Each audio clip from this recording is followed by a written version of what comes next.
Allahumma sholli wa sallim wa barik alaihi.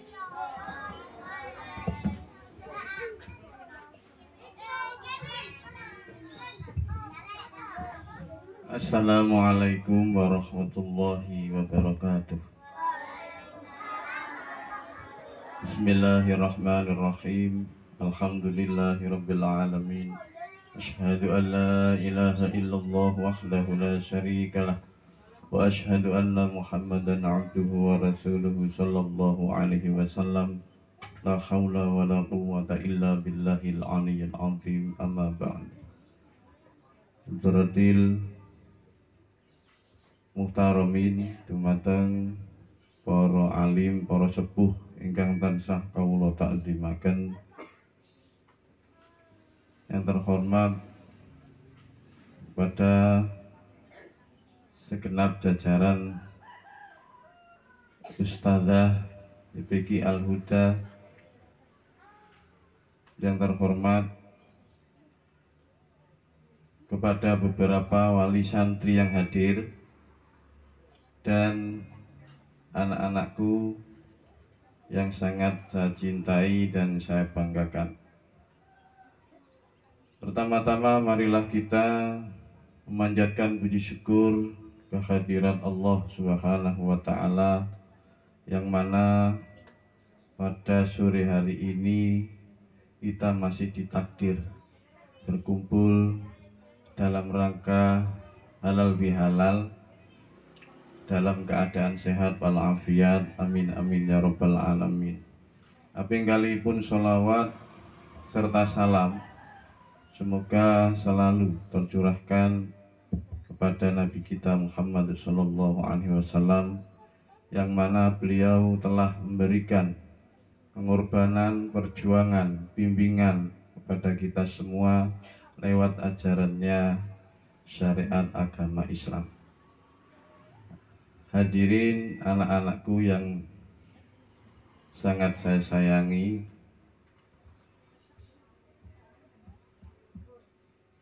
riyoyonin tak ya? Seono. Halal bihalal itu adalah apa? Siapa sing ngeru? Halal bihalal, maafkan.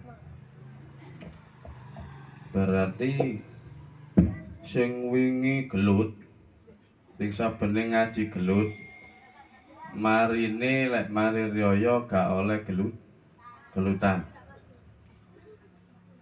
Ya, kosong-kosong, njaluk sepuro nang kancane ya. Nah, njaluk sepuro itu tidak cukup dengan berjabatan tangan saja, tanpa hati kita ikhlas merelakan membuang unek-unek atau iri, dendam, dengki di dalam hati kita, harus sirnah, harus habis pada saat halal bihalal atau hari raya Idul Fitri. Makanya dimaksud hari raya Idul Fitri itu pada hakikatnya lepasnya hati dari belenggu-belenggu dendam, dengki, permusuhan dan lain sebagainya. Jadi walaupun saudara atau teman kita yang ada di luar Jawa, ada di Malaysia, kita tidak mungkin untuk ke sana, ya cukup kita ikhlas di dalam hati kita, saya telah memaafkan kesalahan-kesalahan teman saudara yang pernah bergaul dengan saya. Jadi jangan diingat-ingat lagi. Jadi hati harus benar-benar bersih dari noda-noda dendam, iri dan lain sebagainya. Nah, lek mari salaman kok si puwancet mangkel, nah iki berarti ndak halal halal.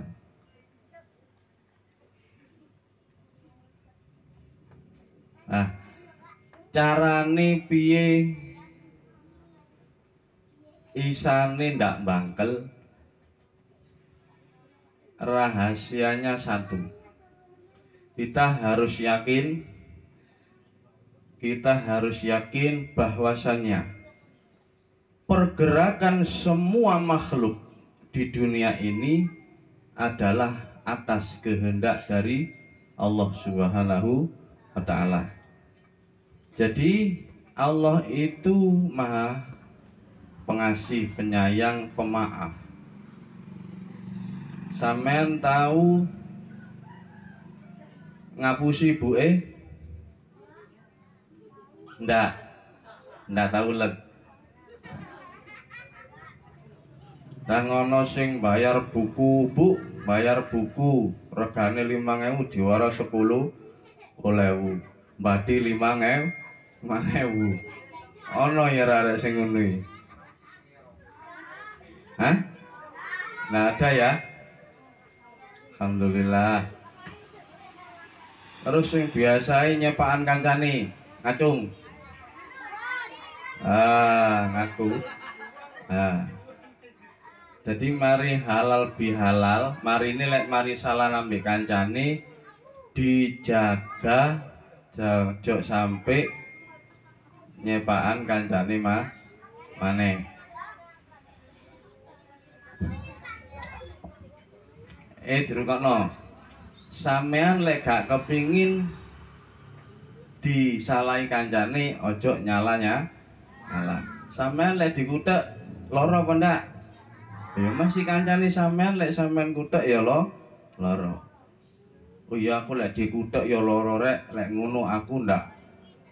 Ojo sampai ngutek kancaku.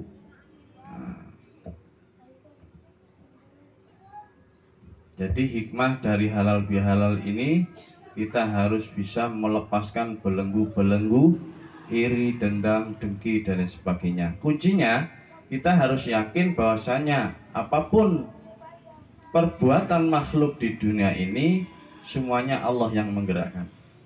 Jadi sawangan carane ini, resep untuk kita tidak mudah dendam, tidak mudah iri. Kita harus yakin bahwasanya yang hidup di dalam diri makhluk itu adalah kekuatan Allah sendiri.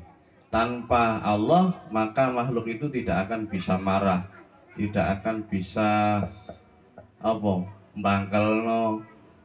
Kadang numpak sepeda motor kenal poti teko omplong, bau banget, dor. Bau banget, sampean tepak loro untu. Kira-kira ya apa artine? Loro bangkel ya. Nah, apa sampean kok bangkel gak nyawang, tidak melihat kekuasaan Allah? Ono mayit iso nyetir sepeda motor, ada ndak? Ndak ada. Jadi orang yang naik sepeda motor itu juga digerakkan oleh Allah. Kalau itu sudah ketetapan Allah, maka kita harus selalu ikhlas dan ridho. Itu resep untuk atau cara agar kita tidak mudah dendam, iri, dan dengki. Tidak ada yang perlu kita irikan di dunia ini, karena apa? Kita tidak memiliki apapun di dunia ini. Ayo tak takoni, Juan duwe rambut, siapa sing gawe? Allah. Kuping sing gawe sapa? Sikil. Nek sampean sing di? Gaenane sampean sing di? Apes. Ya, gaenane sampean sing di? Hah? Mercon. Wong sing tak takoni kuping, rambut, sikil sing gawe Allah. Gawenane sampean sing di? Ndak ono. Sampean tau nggih kuku? Nggak pernah. Sing gawe sapa? Berarti rambut, kuping iki ya nek Gusti Allah.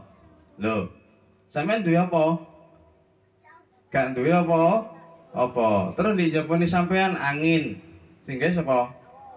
Lemah sing gawe sapa? Langit sing gawe sapa? Gaenane sampean sing di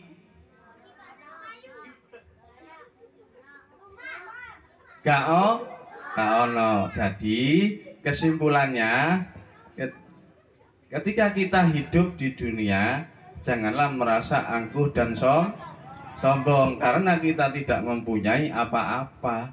Walaupun sebiji kerikil itu juga buatan Allah. Nah, dengan cara hati yang seperti itu selalu mengingat Allah, maka hati kita akan selalu ikhlas, selalu ridho atas setiap ketetapan Allah. Sampeyan delok kipas angin niku, sampeyan gelem dunyer-unyer ngono. Hah? Nah, tapi wong jenenge kipas angin niku wis tugase ngicisno wong ya. Ya manut masih diuter-uterno. Sampeyan yang ngono, ya masih disangoni 500. Alhamdulillah. Sangoni 1000 tambah alhamdulillah. 5.000 tambah 10.000 tambah. Sapa sing sangu 10.000 sekolah? Wah. Waduh. Kok akeh temen sangune rek? Sekolah apa rekreasi? Ya. Nah, wis. Itu sekiranya yang dapat saya sampaikan.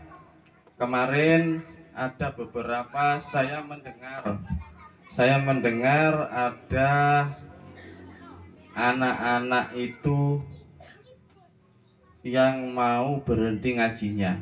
Katanya Pak Her mau pindah katanya. TPQ-nya mau dipindah. Katanya ada yang ngomong seperti itu. Ustadz Agus yang ngomong sama saya. Jadi didengarkan ya. TPQ Al-Huda yang di sini tetap berjalan sebagaimana mestinya. Untuk yang di lokasi hibah dan wakaf di belakang rumahnya Pak Wingas itu saya buat pesantren. Saya ingin menampung anak-anak yang tidak mampu untuk pergi ke pesantren, tidak mempunyai biaya, ataupun orang tua keberatan karena mondoknya terlalu jauh, nanti bisa dipondokkan di desa Besuk. Jadi kita mau merintis pesantren di desa Besuk. Dan ini tidak ada tujuan dan lain. Dalam hati saya hanya ingin memikirkan menyelamatkan generasi sampai ke husnul khotimah. Jadi tidak cukup membimbing anak-anak dengan Al-Quran. Tidak cukup hafal Al-Quran saja itu belum cukup untuk kita masuk memperoleh tiket surganya Allah. Tidak cukup. Makanya zaman-zaman seperti ini saya membaca banyak pondok-pondok tahfidz bermunculan, akan tetapi anak-anak yang keluar dari tahfidz saya perhatikan akhlaknya masih nol. Kenapa? Saya teringat dulu orang-orang tua berkata, besok zaman akhir Al-Quran itu hilang tulisannya. Nah, saya rasakan sekarang ini sudah mulai hilang tulisan-tulisan Al-Quran. Maksudnya bukan tulisan-tulisan sing bengkong-bengkong nih, bukan. Jadi minim sekali anak-anak yang diajarkan tentang makna tasawuf atau makna hakikat yang sebenarnya isi daripada Al-Quran. Seperti contohnya alif. Alif itu bukan hanya sekedar dibaca saja, akan tetapi dipahami makna dan diaplikasikan dalam kehidupan sehari-hari. Apa makna dari alif itu? Teman, bersungguh-sungguh, jujur. Itu makna dari alif. Nah, kalau kita aplikasikan dalam kehidupan sehari-hari, kita jujur, kita bersungguh-sungguh dalam semua hal, niscaya akan menghasilkan akhlak yang terpuji, yang indah. Nah, saya perhatikan anak-anak yang tahfidz keluaran dari pesantren-pesantren tahfidz tidak memahami hal itu. Akhirnya ono umah mule, ono barang rusuh ya gak gelem nyapu, ono piring rusuh ya gak gelem kora kok. Dan terus apa gunanya tahfidz Quran kalau hatinya tidak makrifat kepada Allah? Maksudnya makrifat itu paham di setiap keadaan dan senang membantu orang lain, bersifat kasih sayang dan rahmat kepada semua makhluk Allah. Itu alif. Belum ba, ta yang terkandung dalam setiap huruf dalam Al-Quran. Seperti lafaz Alhamdulillah. Alhamdulillah itu artinya semua puji adalah kepunyaan Allah. Berarti yang berhak dipuji sesuatu yang berkaitan dengan Allah. Jadi kita harus saling menghormati kepada semua makhluk Allah, bukan hanya manusia saja, termasuk kodok, kucing, sapi, wedhus, demit, dan lain sebagainya. Kita harus saling mengasihi, saling menyayangi semua makhluk Allah Subhanahu wa Ta'ala. Inilah makna yang terkandung dalam lafaz Alhamdulillah. Nah ini, jadi sekarang keluaran dari pesantren-pesantren yang katanya terkenal, saya lihat kurang dalam pelajaran hati atau tasawufnya. Nah, yang saya harapkan di desa besok ini, saya ingin mengkaji, saya ingin mendirikan sebuah pesantren yang di situ mempelajari syariat, torekoh, dan sekaligus hakikat dari Al-Quran itu tadi. Jadi saya lebih menjelaskan makna yang terkandung dalam Al-Quran. Makanya saya minta doanya kepada seluruh wali santri untuk yang di barat, nanti itu dianggaplah di cabang dari TPQ Al-Huda. Di sini Al-Huda 1, terus di barat Al-Huda 2. Untuk yang di sini tetap ngajinya lanjut. Untuk yang rumahnya di dekat sana, di lokasi, kalau mau pindah ngaji di sana, kalau di sini terlalu jauh, ya tidak apa-apa. Jadi di sana ngerintis lagi. Kalau di sini tetap berjalan. Nanti yang ngajar tetap Ustazah Wiwi sama Ustazah Pundanti dan insya Allah Tante. Nah, nanti kalau memang kewalahan, nanti saya carikan Ustazah lagi, saya tambah Ustazah lagi, saya carikan nanti. Sekiranya ini saja yang dapat saya sampaikan, karena beberapa waktu lalu banyak anak-anak yang tidak paham, dikira TPQ Al-Huda yang di sini mau berhenti, mau bubar. Enggak, terus. Jadi TPQ Al-Huda lanjut sampai kapanpun. Sekiranya ini saja yang dapat saya sampaikan.